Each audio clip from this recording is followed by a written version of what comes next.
Mayambu khurumjari adom yengbiriba si Impact News ni ai Momoka Salam na ngasi health link ta mayambu taram na okjari ngasi pujari kliba topic asi abnormal uterine bleeding haiba hiramasi ki matang dani loinana hiramasi ki matang da akupa warol khara thambina ba ekogi studio da lengsin duna laibiriba expert asina Dr.L.Dipenty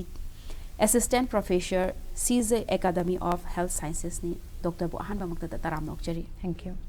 Dr. ngasi akoina lokhajari topic asima haibadi abnormal uterine bleeding haibasi karino masika kamaina tawbano haibado ahanba khangjahoke. Okay, abnormal uterine bleeding ana high risk akoina samna maitelon da haiba matamda akoigi thagi nupi gi lagliba khongkap se sise normally laiba pattern du dagi ahongba ma leirakpa adu matamda akoina abnormal uterine bleeding ana haigani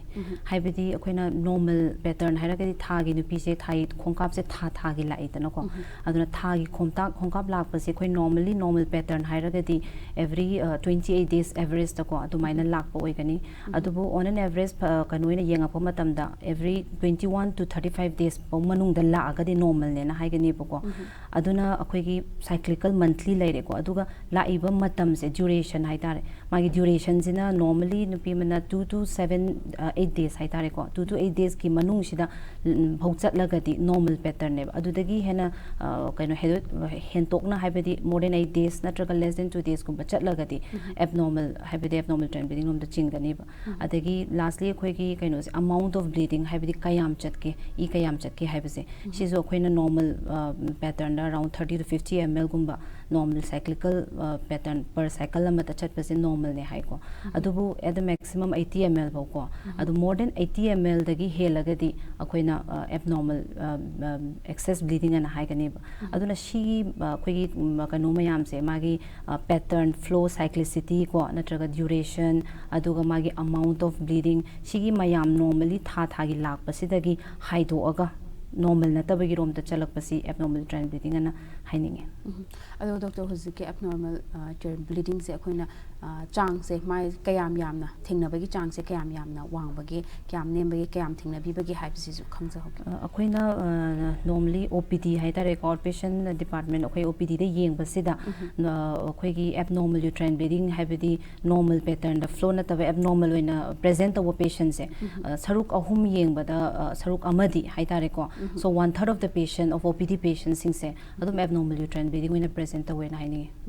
aduduga doctor si oirakpa yabagi haibadi abnormal se oirakpagi ki machak haibadi magi causes sidi karino oiba yabage haibasi ju khangja abnormal uterine bleeding se magi oirakpa yabagi maram se mayam amadi leikhre ko adubu akoina khaidok akoigi magi khaidokpa kanda akoigi structural cause ko aduga non structural cause na hana khaidokani ko adu structural cause haise khoina structure haibadi akoigi pot structural oina leiba pot ta soirakpadune ba haibadi any apom ba haitare ko aduna ahan bada akoigi kaino se angang khau manung sida haitare ko polyp kumba leiba aduna angang khau se angang khau leire adagi ti angang khau machin yawi ko adagi angang khau nakanda akoigi tube yawi ovary yawi ko aduna akoina polyp hairi si karawai da leiba no hairagadi angang khau manung da leiba sine endometrial polyp na haigani ko apomba angang khau manung sida leigadoba adagi angang khau machin da su polyp leiba yai ko aduna cervical polyp na haigani machin gi sina aduna either endometrial polyp natraga cervical polyp ani sina adum akoigi abnormal uterine bleeding sisu tawhanba yai na hainingi aduna one of the cause leide ko structural cause adagi mathang da akoigi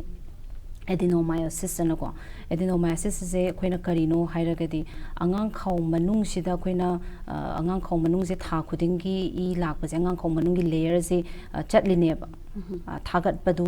amu pathagrine ba chathokhrine hai tare ko aduna angang khau manung layer se endometrium na hai si endometrial layer se angang khau manung de dang yaw ga dawne adubu angang khau manung dadang natabida angang khau mapan romda haibidi angang khau gi muscle layer haibidi myometrium romda inthora ga haurak pa haidare ne ko adu maram moidana angang khau chok thorak pa normal leiba size gi chok thok pe helak pa adu maina leiba sina su hena thok pa hele aduna adenomyosis is one of the cause ne khoi gi kanwa sigi abnormal uterine bleeding gi adu gi other structural cause hairagadi khoina ꯂꯤꯌꯣꯃꯥꯏꯑꯣꯃꯥ ꯅ ꯍꯥꯏꯕꯗꯤ ꯑꯩꯈꯣꯏꯅ ꯐꯥꯏꯕ꯭ꯔꯣꯏꯗ ꯅꯁꯨ ꯀꯃꯟ ꯑꯣꯏꯅ ꯈꯪꯅꯕ ꯄꯣꯠꯁꯀꯣ ꯁꯤꯁꯨ ꯑꯄꯣꯝꯕ ꯃꯈꯜ ꯑꯃꯅꯦ ꯁꯤꯒꯤ ꯑꯄꯣꯝꯕꯁꯤꯅ ꯀꯔꯤꯅꯣ ꯍꯥꯏꯔꯒꯗꯤ ꯑꯩꯈꯣꯏꯒꯤ ꯑꯉꯥꯡ ꯈꯥꯎꯁꯤꯗꯀꯣ ꯑꯄꯣꯝꯕ ꯂꯩꯕ ꯑꯉꯥꯡ ꯈꯥꯎꯁꯤ ꯉꯁꯥꯏꯒꯤ ꯑꯉꯥꯡ ꯈꯥꯎ ꯃꯅꯨꯡꯗ ꯂꯩꯈ꯭ꯔꯦꯀꯣ ꯑꯗꯩ ꯑꯉꯥꯡ ꯈꯥꯎ ꯃꯅꯨꯡꯒꯤ ꯂꯦꯌꯔꯒꯤ ꯃꯄꯥꯟ ꯊꯣꯛꯂꯒ ꯗꯤꯅꯣꯃꯥꯏꯑꯣꯁꯤꯁ ꯂꯩꯈ꯭ꯔꯦ ꯑꯗꯨꯒ ꯐꯥꯏꯕ꯭ꯔꯣꯏꯗ ꯍꯥꯏꯁꯤꯅ ꯑꯉꯥꯡ ꯈꯥꯎꯒꯤ ꯃꯁꯜ ꯂꯦꯌꯔꯁꯦ ꯍꯥꯏꯕꯗꯤ ꯃꯥꯏꯑꯣꯃꯦꯇ꯭ꯔꯝ ꯑꯅ ꯍꯥꯏꯔꯤꯕ ꯄꯣꯠꯁꯦ ꯁꯤ ꯆꯥꯎꯊꯣꯔꯛꯀꯗꯣꯏꯅꯦꯕ ꯒ꯭ꯔꯣꯠ ꯂꯥꯛꯀꯗꯣꯏꯅꯦꯕ ꯑꯗꯨꯅ ꯑꯥꯏꯗꯔ ꯑꯉꯥꯡ ꯈꯥꯎ ꯃꯅꯨꯡꯗ ꯂꯩꯕ ꯌꯥꯏꯀꯣ ꯑꯗꯨꯅ ꯁꯕꯃ꯭ꯌꯨꯀꯁ ꯐꯥꯏꯕ꯭ꯔꯣꯏꯗ ꯀꯧꯋꯦ ꯑꯉꯥꯡ ꯈꯥꯎꯒꯤ ꯃꯁꯜ ꯂꯦꯌꯔꯗ ꯑꯩꯈꯣꯏ ꯃꯅꯨꯡꯗ ꯂꯩꯔꯒꯅ ꯑꯉꯥꯡ ꯈꯥꯎ ꯃꯁꯜ ꯂꯦꯌꯔꯗ ꯏꯟꯇ꯭ꯔꯥꯃ꯭ꯌꯨꯔꯜ ꯐꯥꯏꯕ꯭ꯔꯣꯏꯗ ꯑꯗꯩ ꯃꯄꯥꯟꯔꯣꯝꯗ ꯆꯥꯎꯊꯣꯔꯛꯑꯒꯅ ꯑꯩꯈꯣꯏꯒꯤ ꯁꯕꯁꯤꯔꯣꯁꯜ ꯐꯥꯏꯕ꯭ꯔꯣꯏꯗ ꯍꯥꯏꯌꯦꯕꯀꯣ ꯇꯥꯏꯞꯁ ꯃꯌꯥꯝ ꯑꯃ ꯂꯩꯔꯦ ꯑꯗꯨꯅ ꯁꯤꯒꯤ ꯐꯥꯏꯕ꯭ꯔꯣꯏꯗꯁꯦ ꯂꯩꯔꯒꯁꯨ ꯑꯩꯈꯣꯏꯒꯤ ꯐꯥꯏꯕ꯭ꯔꯣꯏꯗꯀꯤ ꯄꯣꯖꯤꯁꯟꯁꯦ ꯁꯤꯁꯤ ꯌꯥꯝ ꯃꯦꯇꯔ ꯇꯧꯋꯦꯕ ꯀꯔꯥꯏꯋꯥꯏꯗ ꯂꯩꯒꯦ ꯍꯥꯏꯕꯁꯦ ꯀꯩꯒꯤꯅꯣꯗ ꯁꯤꯒꯤ ꯄꯣꯖꯤꯁꯟꯗꯨꯒꯤ ꯃꯇꯨꯡ ꯏꯟꯅ ꯏ ꯌꯥꯝ ꯆꯠꯇꯕ ꯍꯥꯏꯕ ꯂꯩꯔꯛꯀꯅꯤ ꯑꯗꯨꯅ ꯁꯕꯃ꯭ꯌꯨꯀꯁ ꯐꯥꯏꯕ꯭ꯔꯣꯏꯗ ꯑꯉꯥꯡ ꯈꯥꯎ ꯃꯅꯨꯡꯗ ꯂꯩꯔꯤꯕ ꯐꯥꯏꯕ꯭ꯔꯣꯏꯗꯁꯦ ꯁꯤꯅ ꯁꯥꯏꯖ ꯄꯤꯛꯑꯁꯨ heavy bleeding ꯇꯧꯍꯜꯂꯦꯕ ꯑꯗꯨꯅ ꯁꯤꯁꯨ another cause of ꯑꯩꯈꯣꯏꯒꯤ abnormal uterine bleeding ꯅꯦꯅ ꯍꯥꯏꯖꯅꯤꯡꯉꯤ ꯑꯗꯨꯒ ꯑꯇꯣꯞꯄ ꯑꯩꯈꯣꯏꯅ structural cause ꯍꯥꯏꯕꯗꯤ ꯎꯕ ꯉꯝꯕꯗꯀꯣ structural cause another factor ꯑꯃ ꯑꯣꯏꯔꯤꯕ ꯑꯩꯈꯣꯏ malignant causes ꯀꯣ ꯅꯠꯇ꯭ꯔꯒ hyperplasia ꯍꯥꯏꯕꯗꯤ ꯁꯝꯅ ꯍꯥꯏꯕꯗ ꯑꯉꯥꯡ ꯈꯥꯎ ꯃꯅꯨꯡ ꯊꯥꯒꯠꯇꯅ endometrial hyperplasia ꯂꯩꯕꯗꯒꯤ ꯑꯩꯈꯣꯏꯒꯤ ꯀꯩꯅꯣ abnormal uterine bleeding ꯂꯩꯕ ꯌꯥꯏꯌꯦꯕ ꯅꯠꯇ꯭ꯔꯒꯅ any cervical cancer ꯀꯣ ꯁꯤꯒꯨꯝꯕꯁꯤꯅꯁꯨ ꯑꯩꯈꯣꯏꯒꯤ hyperplasia ꯂꯩꯕꯗꯨꯅ ꯑꯩꯈꯣꯏꯒꯤ malignancy ꯂꯩꯕꯗꯨꯅ cervical malignancy ꯂꯩꯕꯗꯨꯅꯁꯨ abnormal pattern of bleeding ꯂꯩꯕ ꯌꯥꯏꯌꯦꯕ ꯑꯗꯨꯅ these are ꯑꯩꯈꯣꯏ ꯁꯤꯅ ꯑꯩꯅ ꯍꯥꯏꯔꯤꯕ ꯁꯤꯒꯤ causes ꯃꯌꯥꯝꯁꯦ ꯁꯤꯁꯤꯅ ꯑꯩꯈꯣꯏꯒꯤ structural causes structure ꯁꯣꯏꯕ ꯍꯥꯏꯇꯥꯔꯦꯀꯣ ꯑꯗꯨꯅ structural causes ꯀꯧꯔꯦ ꯑꯗꯒꯤ ꯑꯇꯣꯞꯄ ꯑꯩꯈꯣꯏꯒꯤ non structural causes ꯍꯥꯏꯅꯁꯨ ꯂꯩꯀꯣ ꯑꯗꯣ non structural causesꯇ ꯑꯩꯈꯣꯏꯒꯤ ꯑꯍꯥꯟꯕꯗ coagulopathies ꯍꯥꯏꯕꯗꯤ bleeding disorders ꯀꯣ ꯁꯤꯒꯨꯝꯕꯁꯤꯅ ꯑꯩꯈꯣꯏ ꯀꯔꯝꯕꯗ ꯎꯏ ꯍꯥꯏꯔꯒꯅ thrombocytopenia ꯅ ꯑꯩꯈꯣꯏꯒꯤ platelet disorder ꯑꯩꯈꯣꯏꯒꯤ ꯏꯁꯦ ꯂꯥꯡꯊꯣꯛꯅ ꯂꯩꯍꯜꯂꯤꯕ ꯍꯥꯏꯇꯥꯔꯦ ꯏꯒꯤ ꯀꯣꯝꯄꯣꯅꯦꯟꯇ ꯌꯥꯎꯔꯤ ꯄ꯭ꯂꯦꯠꯂꯦꯠꯁꯅ ꯌꯥꯎꯔꯤꯕ ꯁꯤꯒꯤ ꯆꯥꯡꯁꯦ ꯌꯥꯝ ꯅꯦꯝꯕ thrombocytopenia ꯂꯩꯕꯀꯣ ꯑꯗꯨꯅ ꯏ ꯊꯣꯛꯄꯒꯤ ꯆꯥꯡꯁꯦ ꯍꯦꯟꯕ ꯁꯤꯒꯨꯝꯕ ꯑꯅꯥꯕ ꯂꯩꯕ ꯃꯤꯗꯁꯨ ꯍꯦꯟꯅ ꯏ ꯊꯣꯛꯄ ꯍꯦꯜꯂꯤꯀꯣ abnormal bleeding pattern ꯂꯩꯒꯅꯤ ꯑꯗꯒꯤ chronic liver disease ꯂꯩꯕ ꯑꯗꯒꯤꯗꯤ ꯑꯦꯅꯤ ꯑꯩꯈꯣꯏꯒꯤ blood cancer leukemia ꯁꯤꯒꯨꯝꯕ ꯂꯩꯕ ꯃꯤꯅꯁꯨ ꯑꯗꯨꯝ ꯑꯩꯈꯣꯏꯒꯤ abnormal bleeding pattern ꯎꯒꯅꯤꯕꯀꯣ ꯑꯗꯒꯤ other non structural causes ꯑꯩꯈꯣꯏꯒꯤ ovulation dysfunction ꯍꯥꯏꯇꯥꯔꯦ ovulatory dysfunction ꯍꯥꯏꯕꯗꯤ ovulation ꯑꯩꯈꯣꯏꯅ ꯊꯥ ꯈꯣꯡꯀꯥꯞ ꯂꯥꯛꯄꯁꯤ ꯀꯔꯤꯒꯤ ꯂꯥꯛꯏꯅꯣ ꯍꯥꯏꯔꯗꯤ ovulation ꯊꯣꯛꯄꯅꯅꯦꯕꯀꯣ ovulation ꯍꯥꯏꯕꯗꯤ ꯃꯔꯨꯝ ꯀꯥꯏꯕꯁꯤꯅꯦꯕ ꯃꯔꯨꯝ ꯀꯥꯏꯔꯀꯥꯟꯗ ꯑꯩꯈꯣꯏꯒꯤ hormonal interplay ꯃꯌꯥꯝ ꯑꯃ ꯂꯩꯔꯤꯕꯀꯣ ꯁꯤ ꯂꯩꯕꯗꯨꯅ ꯊꯥꯒꯤ ꯈꯣꯡꯀꯥꯞꯁꯦ ꯂꯥꯛꯍꯟꯕ ꯉꯝꯃꯤꯕꯅꯦꯕ ꯑꯗꯨꯕꯨ ꯃꯤ ꯈꯔꯗꯗꯤ ꯑꯩꯈꯣꯏꯒꯤ ꯁꯤꯒꯤ ovulation ꯃꯔꯨꯝ ꯀꯥꯏꯕꯁꯦ ꯀꯥꯏꯗꯕ ꯍꯥꯏꯇꯥꯔꯦ ꯃꯔꯨꯝꯁꯦ ꯆꯥꯎꯈꯠꯄ ꯉꯝꯗꯕ ꯑꯗꯩ ꯃꯔꯨꯝ ꯀꯥꯏꯕ ꯉꯝꯗꯕ ꯁꯤꯅ ꯃꯔꯝ ꯑꯣꯏꯗꯨꯅ ꯊꯥꯒꯤ ꯈꯣꯡꯀꯥꯞꯁꯦ ꯂꯥꯛꯇꯕ ꯍꯥꯏꯇꯥꯔꯦ ꯊꯥ 2 ꯂꯥꯛꯇꯕ ꯑꯗꯒꯤꯗꯤ ꯊꯥ 2 ꯂꯥꯛꯎꯗ꯭ꯔꯒ ꯑꯃꯨꯛ ꯀꯩꯅꯣ ꯏꯁꯦ ꯑꯃꯨꯛ ꯍꯦꯛꯇ ꯍꯥꯊꯒꯩ ꯆꯠꯄ ꯍꯥꯏꯕꯗꯤ ꯊꯥ ꯅꯨꯃꯤꯠ 20 30 ꯆꯠꯂꯒ ꯂꯥꯛꯄ ꯑꯗꯨꯃꯥꯏꯅ ꯇꯧꯕꯁꯤꯁꯨ ꯑꯗꯨꯝ ꯊꯦꯡꯅꯖꯩꯌꯦꯕꯀꯣ ꯑꯗꯨ ꯁꯤꯅ ovulatory dysfunction ꯍꯥꯏꯅꯤꯡꯉꯦ ꯍꯥꯏꯇꯥꯔꯦ ꯑꯗꯨꯒ ꯑꯩꯈꯣꯏꯒꯤ ꯑꯇꯣꯞꯄ causes non structural causes ꯑꯩꯈꯣꯏꯒꯤ iatrogenic causes ꯀꯣ iatrogenic ꯍꯥꯏꯔꯒꯗꯤ ꯑꯩꯈꯣꯏꯒꯤ ꯊꯣꯛꯍꯟꯕ ꯀꯔꯤꯒꯨꯝꯕ ꯄꯣꯠꯁꯛ ꯑꯃꯅ ꯊꯣꯛꯍꯟꯕ ꯍꯥꯏꯇꯥꯔꯦꯀꯣ ꯍꯥꯏꯕꯗꯤ ꯁꯝꯅ ꯍꯥꯏꯔꯕꯗ ꯑꯩꯈꯣꯏꯒꯤ ꯀꯩꯅꯣ ꯕꯔꯠ ꯁ꯭ꯄꯦꯁꯤꯡ ꯑꯣꯏꯅꯁꯨ ꯁꯤꯖꯤꯟꯅꯕ ꯀꯣꯄꯔ ꯇꯤ ꯀꯥꯏꯅ ꯇꯥꯕꯤꯔꯝꯃꯅꯤꯀꯣ ꯀꯣꯄꯔ ꯇꯤꯁꯦ ꯑꯩꯈꯣꯏꯅ ꯍꯥꯞꯄ ꯃꯇꯝꯗ ꯃꯤ ꯈꯔꯗꯗꯤ ꯑꯗꯨꯝ ꯁꯨꯃꯥꯏꯅ irregular bleeding pattern ꯂꯩꯕ ꯌꯥꯏꯌꯦꯕꯀꯣ ꯑꯗꯨꯅ ꯁꯤꯁꯨ iatrogenic causeꯇ ꯂꯥꯛꯀꯅꯤ ꯑꯗꯒꯤꯗꯤ ꯑꯩꯈꯣꯏꯅ ꯑꯇꯣꯞꯄ causes ꯍꯥꯏꯔꯒꯅ ꯑꯩꯈꯣꯏ oral contraceptive pill ꯁꯤꯖꯤꯟꯅꯕ ꯃꯇꯝꯗꯁꯨ ꯑꯗꯨꯝ irregular bleeding pattern ꯊꯦꯡꯅꯕ ꯌꯥꯎꯋꯦꯕ ꯁꯣ ꯁꯤꯅ iatrogenic causes 나 하이즈닝 ꯑꯗꯨꯒ ꯑꯇꯣꯞꯄ ꯑꯩꯈꯣꯏꯒꯤ ꯀꯩꯅꯣ endometrial causes ꯑꯅꯁꯨ ꯂꯩꯔꯤꯀꯣ ꯑꯗ endometrial causes ꯍꯥꯏꯁꯤꯅ ꯀꯩꯅꯣ ꯍꯥꯏꯕ ꯃꯇꯝꯗ ꯑꯩꯈꯣꯏꯒꯤ ꯑꯉꯥꯡ ꯈꯥꯎ ꯃꯅꯨꯡꯁꯤꯗ ꯑꯩꯅ ꯉꯁꯥꯏ ꯍꯥꯏꯖꯈ꯭ꯔꯦ endometrium ꯑꯉꯥꯡ ꯈꯥꯎ ꯃꯅꯨꯡꯒꯤ ꯂꯦꯌꯔꯁꯦ ꯁꯤꯁꯤꯗꯒꯤ ꯑꯩꯈꯣꯏꯒꯤ menstrual sheddingꯁꯦ ꯇꯧꯔꯤꯅꯦꯕ ꯊꯥꯒꯤ mens ꯂꯥꯛꯏꯁꯦ ꯑꯗꯨꯅ mensꯁꯦ ꯑꯩꯈꯣꯏꯅ ꯂꯥꯛꯄ ꯃꯇꯝꯗ ꯏ ꯑꯣꯏꯅ ꯆꯠꯂꯤꯗꯅꯀꯣ ꯑꯗꯨꯅ ꯏ ꯑꯣꯏꯅ ꯆꯠꯄ ꯍꯥꯏꯁꯦ ꯏꯁꯦ ꯂꯦꯞꯄꯁꯨ ꯅꯥꯏꯔꯤꯅꯦꯕ ꯍꯥꯏꯕꯗꯤ ꯑꯊꯤꯡꯕꯁꯨ ꯂꯩ ꯑꯩꯈꯣꯏ clotting ꯌꯥꯎꯔꯤꯅꯦꯕ mechanism ꯃꯁꯥꯒꯤ own natural ꯑꯣꯏꯅ ꯃꯍꯤ ꯂꯥꯡꯊꯣꯛꯍꯟꯕ ꯌꯥꯏ ꯑꯗꯒꯤꯗꯤ ꯏ ꯃꯍꯤ ꯂꯥꯡꯉꯤꯕ ꯆꯠꯂꯤꯕ ꯄꯣꯠꯁꯤꯁꯨ stop ꯇꯧꯍꯟꯕ ꯌꯥꯏꯌꯦꯕꯀꯣ ꯑꯗꯨꯅ ꯁꯤꯒꯤ ꯕꯦꯂꯦꯟꯁ ꯑꯃ ꯂꯩꯌꯦꯕ ꯑꯗꯨꯕꯨ ꯕꯦꯂꯦꯟꯁꯁꯦ ꯀꯥꯏꯔꯛꯄ ꯍꯥꯏꯇꯥꯔꯦ ꯑꯗꯨꯅ ꯃꯦꯟꯂꯤ ꯑꯩꯈꯣꯏ ꯁꯤꯗ ꯄꯨꯊꯣꯛꯏꯕ prostaglandins ꯀꯥꯏꯅ ꯂꯩꯔꯤꯕꯀꯣ ꯑꯩꯈꯣꯏꯒꯤ ꯏ ꯊꯣꯛꯍꯟꯗꯕ ꯃꯥꯒꯤ ꯐꯦꯛꯇꯔꯁ ꯈꯔ ꯂꯩꯔꯤ ꯁꯤꯒꯤ ꯐꯦꯛꯇꯔꯁꯤꯗ ꯏꯝꯕꯦꯂꯦꯟꯁ ꯑꯃ ꯂꯥꯛꯄ ꯃꯇꯝꯗ ꯑꯩꯈꯣꯏꯒꯤ ꯀꯩꯅꯣ bleeding patternꯁꯦ abnormal ꯑꯣꯏꯅ ꯂꯥꯛꯄ ꯌꯥꯎꯋꯦꯕ ꯑꯗꯨꯅ ꯁꯤꯅꯁꯨ another of the causes endometrial causes for ꯑꯩꯈꯣꯏꯒꯤ ꯀꯩꯅꯣ abnormal uterine bleedingꯒꯤ ꯀꯣ ꯑꯗꯨꯒ ꯂꯥꯁꯂꯤ ꯑꯩꯈꯣꯏꯒꯤ non specific causes ꯍꯥꯏꯇꯥꯔꯦꯀꯣ non specific causesꯇꯅ ꯑꯩꯈꯣꯏꯒꯤ hypothyroid ꯅꯥꯕ ꯃꯤꯒꯨꯝꯕ ꯁꯨꯝꯕꯗꯁꯨ ꯑꯗꯨꯝ ꯊꯦꯡꯅꯖꯩ causes ꯅꯦꯅ ꯍꯥꯏꯖꯅꯤꯡꯉꯤ ꯑꯗꯣ ꯗꯣꯛꯇꯔ ꯍꯧꯖꯤꯛꯀꯤ abnormal uterine bleeding ꯁꯤꯁꯦ chahi se karamba chahi matang dana he na thingna bi bagi have su khangja ho okay akoina abnormal uterine bleeding haibase akoina chahi matang hairagadi chahi wise okay age group wise ko adum norm abnormal pattern adum thengna jai ko haibadi common oiba karamba age group ta karamba cause common oi adumaina oina thamapa yai ko adubu akoina aina haijaning bade khoi adolescent matam haidare ko haibadi just akoi puberty haurakpa nupi masa inkhala iba shuma matam sida su khoina abnormal uterine bleeding adum thengnai aduna moigi cause ina ngasai mamang da panbeta su yaw khre ko anovulatory bleeding pattern haise anovulatory bleeding pattern haibadi period akoi main ovulation thokadause thokpa ngamda ovulation se adu pubertal akoi pubertal age group tadi akoi usually kaino anovulatory pattern se thengnai ba kai gino hai matam da moida akoi normal akoi ovulation ahan ba thokpa matam sida akoi function haura ibase ovary dagi ngakang concentrated to bana te ba ko akoi brain dagi haura ine ba na brain hypothalamus na yauri ba pot ama yauri sidagi akoi na signal pira aga ko akoi gonadotropin releasing hormone na si puthoraka doine ba adugi hormone sina mu khoi gi pituitary da act tawra gen che pituitary dagi luteinizing hormone ga dagi follicular stimulating hormone haibam ga puthokani ko si ani sina mu khoi ovary da act tawra kan da estrogen progesterone nupi gi oiba ko thagi khongkap lakpa da mateng tawriba hormone ani siung puthoraka doine ba adu sigi step se angang oiba mogi pubertal age group sida mature oita bhai tare adu adugi maturity du leita batagi moi se ovulation se tho oiba ko aduna tha ani hum laktraga lakpa matam da ise yam hena chatpa aduna puberty menorrhagia kaina ga lakani ba haibadi puberty matam da ise sumaina tha ani hum laktre hairaga tha numit kunni kunthra ni yam hena chatlaga pukhalakpa bimcha yawe ba ko shumbagi one of the thengna bai tare ni puberty matam da adagi another causes in the puberty group the atop causes haraga na koi polycystic ovary ko polycystic ovarian syndrome haibadi koi ovary se da marum macha kok aduga moi sium basi su marum se kok taraga su marum se koi puthok pangam da bai ovulation thok pangam da bai tare sina maram moiduna chapmana na anovulatory bleeding lai gani yo moida su adumaina koi adolescent age group ta lai re ko adagi di koi reproductive age group ta na sai structural causes mayam do ina haizagiba fibroid adenomyosis, polyp, shuma mayam se adum common oi thengna jai na haijaningi adagi khoi gi postmenopausal age group tana ne haibadi once men se khamgra matungda akhoi moida su bleeding tawra ka pukhale adum lakpa yawe ba thengna jai ba ko shumbas na postmenopausal bleeding la khre tongan ba mani sinam ko adubu moi se su dum khoi gi angang khau thakat padagi haibadi angang khau hyperplasia khoi gi endometrium se thakat padagi ko bleeding tawra lakpa natraga na angang khau se babadagi adumaina bleeding tawra lakpa gum thengna se yam ngai je doctor degi makha na khangjaningi ba wafam kya leire dubu matang sai da break khatang lojaki thank you matang sai da break khatang lojake break tegi yamna thuna hanjarake impact health link meeting ta duna lebiu Langshin biro pena departmental store sagolban mabudo mantri laikai salam awang laikai shanghai tel road miyam gidamak pangbigani tongan ba item sing grocery cosmetics cookeries household appliances furniture sing afaba makal ki product sing washing machine fridge mattress namade laitengi oiba makal kya gi item sing ataba mamalda heavy discount pijari loan gi khudong chaba su pijari kari washing machine am teng jage yani apam budum yengbiu no for delay bra koi chwai di offer thung wai chai la jani daw gi this the labor tv sing this the medium oi size ni jage to ne makhal khuding gi loi phangani da koi me jo na pijari bo for shi koi 45% phaw dum offer lai gi sigi side by side ki free gym lobo matam jana koi sigi double pro jai si ji mo free da happy yam phare ne de Vandya International School, Guwahati ki ningthi saraba mafam da leiriba Vandya International School asi state of the art infrastructure leiriba premier residential co-educational school amani. Leiba asi ki tongan ba mafam sing degi lakpa qualified oiraba faculty na school asi ki mahiroi sing da takpi tambiduna world class education ki kudong chaba piri. Co-curricular activity kuni toy sporting discipline tarani pan amadi air conditioned boarding ki facility leiriba school asi da class 4 degi 12 fawa tamding ba mahiroi sing na contact number 894-809-1939 da akupa marol khambiba yagani.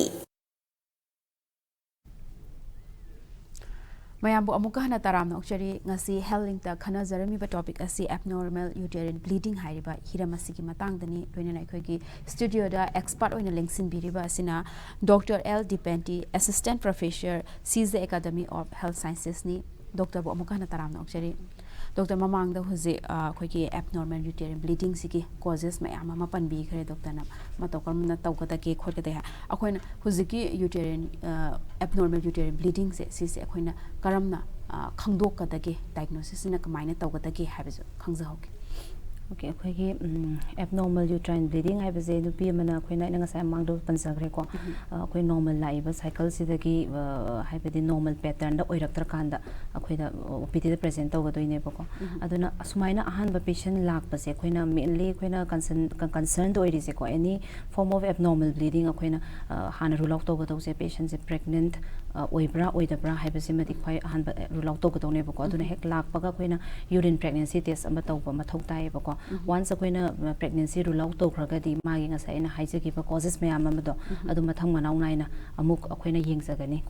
Aduna Ahan Matataquina, Shigi Kangna Bagi Potse, men Aquina Kanose Kangbaya, High Sequina patient, the history lopus, Hybedim with a Wahang Pahum Tauraka, Quina Kangbaya, Mayama Malay, cause Mayama to the Kisuko, and the Samna Harbada, Aquina patient, adolescent age group, the Mugi history, the Hangbamatam, the Mugi bleeding disorders. History, family history of bleeding disorders, labra, adagi angang nupimcha the magi, kaino yaria kong e tokpagan bagumba, adagi hectushan baga, quigi can e tokan ba, the e tokpaga, lepa, queen tokaga labor, lepa, kakpa, queen changba, shumba nachingba history labra, hibernachingba, kangtokna batoganico, adagi any family history of blood cancer, labra, shumana chingba quina, history the kangba ngamgani, the history the la aga quina, amuk examination Taurakanda Magi diagnosis Laka Duineboko. Adagi Atopa history Hiragana Quigi reproductive age group any fibroid labor patient give bleeding patterns have the present of matamda any kind of heavy menstrual bleeding labra bleeding patterns yamna heavy in a lakpa adumbagi condition labra haina chingba khangtokna batawgani ko and sumaina koina history dagi tawram matungda koina patients examination su tawgani ko examination taw matamda su mayam ma koina khangba yaba mayam leire habedi samna koina book by the example of Boko. Aquina Kangbangam is a book, me, Makenta, me, Pitum Zadun, and Natragan Pituna Kangam the Nako, books is out to Ombasu lay, but have some swelling later, but lay a boko, Masana de Kangsetaba. Aduna Quina, Jorakpama, book to buy a matam the Pomba later, get the fibroid ni Kangteko, adenomyas, fibroid adenomyas, Natraga some form of swelling do causes to find out on a Pombas in the Tokalini have a pot of Makangani boko. Adagi de Quina Angang Homachin Ying, Mamatam, the Angang Homachin, the polyp. Later, Matena by Yawiko, Natragana, Angang Homachinda, growth later by habit cervical cancer, Giko, Jingnaba, Ningai, when the Tenaba Sumayamam Yawe, Shumbas, Equina, a quickie check Dorakanda, examine Dorakanda, Kangbangam, Nin Hizening. At the Gimatang Manauna in a queen history, Laurani, examine Dorani, the Giddy, Tawaya, test Haitariko, quickie blood investigation, the Sukangbayaba, Mamalay, Habiti Samna Harabada, the main Aquina hemoglobin level, Chamcham Nayim, but a co patient severity of the bleeding, Habiti Makayam, Matikena, is a Chatlabanoko, Habiki Kangbangam Bagi, Tanzam, Kanoma, PP. But Nasuko, Adagi other systemic illnesses, have some the bleeding abnormalities like the coagulation profile, the organ, the suquin abnormal, kind of Ubapangani, the liver disorder, labra, kind of the shumbas in a bleeding abnormality, Kangbangam Gatuineba. Aduga. One of the modality, a queen a pomba, a queen a manundangan, manung the pomba, so Kangbangam bagi, piba, pina bagi, kudong chaba, pirise, she's a quick ultrasound. Ultrasound opusina, a pombangan, manung the oireco, a pombasi, fibroid, at the giddy polyp, shumbasing sequina, diagnosed of Wangamgan hygienic. Doctor Maggie treatments in a Kamina Tataga, the gay have to control. Treatment hairaga di akoina magi lairiba cause habidi karamba cause no habidi cause akoina diagnosis tagi khangna ba tawga doine ba aduna without cause khangda bi da akoina lying badi kano ngamoi habidi mainly cause khangto matung da su lying ga dawne kai no har matam da akoina sumaina abnormal bleeding laiba se phatta ba oiram bagi chances habidi malignancy oiram bagi cancer oiram bagi chances so dum lay aduna shumba laibani na magi lairiba cause karino ji Kwaimaru Kangbam Dakar Oiko. Aduna firstly Quina I hygienic body treatment wise the main first Quina patient Gichahi ko Karamba Chahi Matang the Labano, Adagi Magi severity Ikayam Henachatli ko Adagi Magi Aquigi was again Hijakiba cause to Carino. She matungina Quina treatment lakane. Aduna my modality hand first Quina main kind of the ahanba kaino da khoi lifestyle modification ko haibidi lifestyle modification haibidi ahanba ina haijakiba khoi anovulation anovulatory bleeding ko ade PCOS ta common oiba shimba potse kaino da khoi obese patient da anamba taw egalebo ko obese individual aduna lifestyle modification taw taragadi magi weight gain tawribadu handa hanba ko shimba lagidi dietary habits change thokpi ba shimba tawragadi akhoina magi kaino se bleeding abnormalities to prevent the way yabagi condition layaba aduna first of all adu malaire adagi secondly khoina treatment mota hairagadi khoi medical management ko medicine na su phahan ba yaba condition lay ko shumba sina khoina non hormonal treatment na su lay adagi hormonal treatment na su lay ko non hormonal hairagadi han ba da khoina e thoi bu control tauna ba ko magi khoi kaino anticoagulation haibidi kaino e thoktana ba khoi tranexamic acid kaina leiri ba ko shumba bb ba adagi khoi kaino hormonal kaino preparations da so khoina oral contraceptive pills haibidi ngasa estrogen progesterone haijagi bdo adugi combination pill gumba se piraga khoina bleeding se control tawba ngam bagi condition leibra hana yengani aduna shina khoina medical management da leire duga lastly my costume matungina khoina medical management so tawrakanda kaino se khoina kaino tawgiba magi treatment se control tawba ngamdragadi last khoigi surgical management lakani duga surgical management sidani khoigi angang khause lokthokpa hysterectomy na men last lais Doctor Nasu have mamang the Dipenty Hosiki abnormal uterine bleeding sina cancer or payabagi chance in a combined over no to go sang say wang bra habits of mainly the chance kwegi kaino the adolescent age group ta hairagana ngasai na haijaki ba anovulatory cycle haibado ko anovulatory cycle haibase kwegi angang khause da mar ovulation se thoi doine ba ovulation thokta bida angang khause dum thagat laga tha khudingi ovulation di thoktam na estrogen di produce taw doine na ba ko estrogen gi kaino da gi mateng da gi angang khaw manungi lining se dum thagat laga doine ba sumaina repeated thagat laga leibase aduga lastly kwegi kaino bleeding se around 5-6 months atraga 7-8 months have endometrium thagala matungda lakani bako sumaina repeatedly sum tawragadi hayeng akoigi endometrial cancer ki chances lay wange hygienic haribako adagi secondly akoigi kaino perimenopausal age group ta suko perimenopausal age group ta sumaina anovulatory bleeding se amu common oiba sum age group se sudum kaino harakanda moisidana amu kari cause no hakada anovulatory bleeding se magi ovulation se hana mamangda na magi akoigi excess HPO excess na haibadu mature oitabagi oireba adolescent na perimenopausal sidana magi kaino se akoigi ovulation gi oocyte production se akoigi marum puthokpa se yam handa bai dar marum puthokpa handa bai maram moiduna sumai ovulation se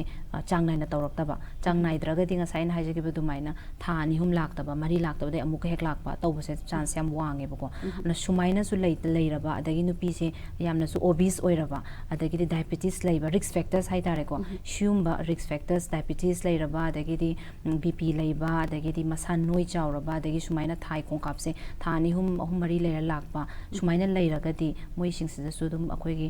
malignant chances se malignant dum habidi angang khom manungi malignancy leibe chances se wangen haijani ado doctor moi sing moi asigumba habidi diabetes leiba gumba adagi obsess noiba masan noiba chawba dugumba mayam sidadi sidagi ngak thokna bagi damakta moina precaution oina di kai kai to hoba yakadagi habisu khangja precaution has mainly weight management hana so in a higher lifestyle modification say one of the management one of the kaino ne bako kaino ne pot amani hai tare ko duna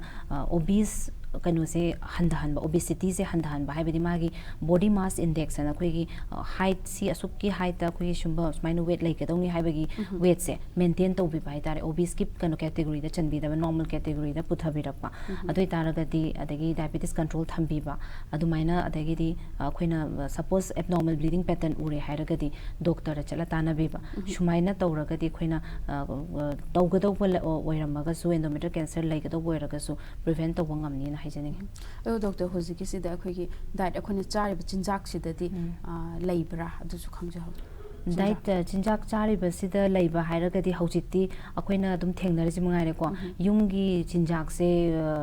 mi loina mak loi prefer tongna deba mapan gi chinjak se dum haibedi fast food ki chinjak shung basing se yamna prefer to mainly adolescent age group ta suko yam prefer tongne do shi gi pot se khoina handa bi bai tare kaino ta shina zu khoi gi body kaino se obese oibagi chance henkal hanga doine de obese oiba chance henkal li khai akoi gi bleeding pattern abnormality lakpe chance wange aduna ꯁꯤꯒꯨꯝꯕꯁꯤꯡꯁꯦ ꯑꯦꯚꯣꯏꯗ ꯇꯧꯔꯒ ꯋꯥꯟꯁ ꯏꯟ ꯑ ꯋꯥꯏꯜꯗꯤ ꯀꯩꯁꯨ ꯀꯥꯏꯗꯦꯀꯣ ꯇꯧꯕꯇꯕꯨ every age ꯑ routine ꯑꯣꯏꯅ ꯆꯥꯕ ꯈꯣꯠꯄꯒꯤ habit ꯂꯩꯔꯒꯗꯤ ꯑꯦꯚꯣꯏꯗ ꯇꯧꯔꯒꯗꯤ ꯑꯗꯨꯝ ꯉꯥꯛꯊꯣꯛꯄ ꯉꯝꯕꯒꯤ ꯆꯥꯟꯁ ꯂꯩꯌꯦꯅ ꯍꯥꯏꯇꯥꯔꯦ ꯑꯗꯒꯤ ꯑꯦꯕꯅꯣꯔꯃꯦꯜ ꯑꯣꯏꯔꯝꯕ ꯕ꯭ꯂꯤꯗꯤꯡ ꯄꯦꯇꯔꯟꯁꯨ ꯑꯗꯨꯝ ꯀꯔꯦꯛꯁꯟ ꯇꯧꯔꯛꯄꯒꯤ ꯆꯥꯟꯁꯁꯨ ꯌꯥꯝꯅ ꯋꯥꯡꯅ ꯂꯩꯌꯦꯅ ꯍꯥꯏꯖꯅꯤꯡꯉꯤ ꯆꯤꯟꯖꯥꯛꯇꯁꯨ ꯑꯗꯨꯝ ꯆꯤꯟꯖꯥꯛꯇꯁꯨ ꯑꯗꯨꯝ ꯑꯗꯨꯃꯥꯏꯅ ꯌꯥꯝ ꯅꯨꯡꯉꯥꯏꯖꯩ ꯗꯣꯛꯇꯔ ꯑꯔꯣꯏꯕ ꯑꯣꯏꯅ ꯃꯌꯥꯝꯗ ꯃꯦꯁꯦꯖ ꯑꯃꯈꯛꯇꯪ ꯄꯤꯕꯤꯔꯝꯃꯨ ꯑꯣꯀꯦ ꯁꯨꯝ ꯑꯩꯈꯣꯏꯒꯤ ꯑꯦꯕꯅꯣꯔꯃꯦꯜ ꯌꯨꯇ꯭ꯔꯥꯏꯟ ꯕ꯭ꯂꯤꯗꯤꯡ ꯑꯩꯅꯁꯨ ꯍꯥꯟꯅ ꯍꯥꯏꯖꯈꯤꯕ ꯑꯗꯨꯃꯥꯏꯅꯀꯣ ꯀꯩꯅꯣ ꯑꯩꯈꯣꯏꯒꯤ ꯑꯣ ꯄꯤ ꯗꯤꯗ ꯊꯦꯡꯅꯕꯁꯦ ꯑꯗꯨꯝ 1/3 ꯑꯣꯐ ꯗ ꯀꯦꯁꯦꯁ ꯊꯦꯡꯅꯩꯌꯦꯅ ꯍꯥꯏꯖꯅꯤꯡꯉꯤꯀꯣ ꯑꯗꯨꯅ ꯁꯤꯅ ꯃꯔꯝ ꯑꯣꯏꯗꯨꯅꯁꯨ ꯑꯩꯈꯣꯏꯒꯤ ꯃꯌꯥꯝ ꯑꯃ ꯂꯥꯛꯇꯕ ꯃꯌꯥꯝ ꯑꯃꯁꯨ ꯂꯩꯔꯤꯁꯦ ꯑꯦꯕꯅꯣꯔꯃꯦꯜ ꯌꯨꯇ꯭ꯔꯥꯏꯟ ꯕ꯭ꯂꯤꯗꯤꯡꯅꯦ ꯑꯦꯕꯅꯣꯔꯃꯦꯜꯁꯤꯅ ꯀꯔꯝꯕ ꯅꯣꯔꯃꯦꯜꯅ ꯀꯔꯝꯕꯅ ꯍꯧꯖꯤꯛꯇꯤ ꯑꯩꯅꯁꯨ ꯍꯥꯏꯈꯤꯕ ꯃꯇꯨꯡ ꯏꯟꯅ ꯈꯪꯕꯤꯔꯝꯃꯅꯤ ꯅꯠꯇ꯭ꯔꯀꯣ ꯑꯗꯨꯅ ꯈꯪꯉꯕꯅꯤꯅ ꯅꯣꯔꯃꯦꯜ ꯅꯠꯇ꯭ꯔꯒꯗꯤ ꯈꯤꯇꯪ ꯊꯨꯅ ꯑꯗꯨꯝ ꯗꯣꯛꯇꯔ ꯇꯥꯟꯅꯍꯧꯕꯤꯕꯁꯦ ꯈ꯭ꯋꯥꯏꯗꯒꯤ ꯐꯩꯌꯦꯅ ꯍꯥꯏꯖꯅꯤꯡꯉꯤ ꯀꯩꯒꯤꯅꯣꯗ ꯐꯠꯇꯕ ꯑꯣꯟꯕ ꯌꯥꯕꯒꯤ ꯆꯥꯟꯁꯦꯁ ꯑꯗꯨꯝ ꯂꯩꯕꯅꯤꯅ ꯌꯦꯡꯊꯣꯛꯍꯧꯕꯁꯤꯅ ꯈ꯭ꯋꯥꯏ ꯐꯩꯌꯦꯅ ꯍꯥꯏꯖꯅꯤꯡꯉꯤ ꯉꯜꯂꯤꯉꯩꯗ ꯌꯦꯡꯊꯣꯛꯄꯤꯌꯨ ꯉꯜꯂꯤꯉꯩꯗ ꯑꯗꯨꯝ ꯌꯦꯡꯊꯣꯛꯄꯤꯌꯣꯅ ꯌꯥꯝ ꯅꯨꯡꯉꯥꯏꯖꯩ ꯗꯣꯛꯇꯔꯒꯤ ꯃꯃꯜ ꯌꯥꯝꯂꯕ ꯃꯇꯝ ꯈꯔ ꯀꯥꯏꯊꯣꯛꯄꯤꯔꯒ ꯍꯧꯖꯤꯛꯀꯤ ꯑꯩꯈꯣꯏꯒꯤ ꯕ꯭ꯂꯤꯗꯤꯡꯒꯤ ꯃꯇꯥꯡꯗ ꯀꯥꯟꯅꯔꯕ ꯋꯥꯐꯝ ꯈꯔ ꯊꯝꯕꯤꯕꯒꯤꯗꯃꯛꯇ ꯗꯣꯛꯇꯔꯕꯨ ꯍꯟꯅ ꯍꯟꯅ ꯊꯥꯒꯠꯆꯔꯤ ꯊꯦꯡꯛ ꯌꯨ ꯉꯁꯤꯒꯤꯗꯃꯛꯇꯗꯤ ꯃꯇꯥꯡ ꯁ꯭ꯋꯥꯏꯗ ꯏꯝꯄꯦꯛ ꯍꯦꯜꯊ ꯂꯤꯡꯛ ꯂꯣꯏꯁꯤꯟꯖꯔꯤ ꯃꯊꯪꯒꯤ ꯆꯌꯣꯜꯗ ꯑꯅꯧꯕ ꯇꯣꯄꯤꯛ ꯑꯃꯃꯨꯛ ꯄꯨꯗꯨꯅ ꯂꯥꯛꯆꯒꯦ ꯉꯁꯤꯒꯤꯗꯃꯛꯇꯗꯤ ꯈꯨꯔꯨꯝꯖꯔꯤ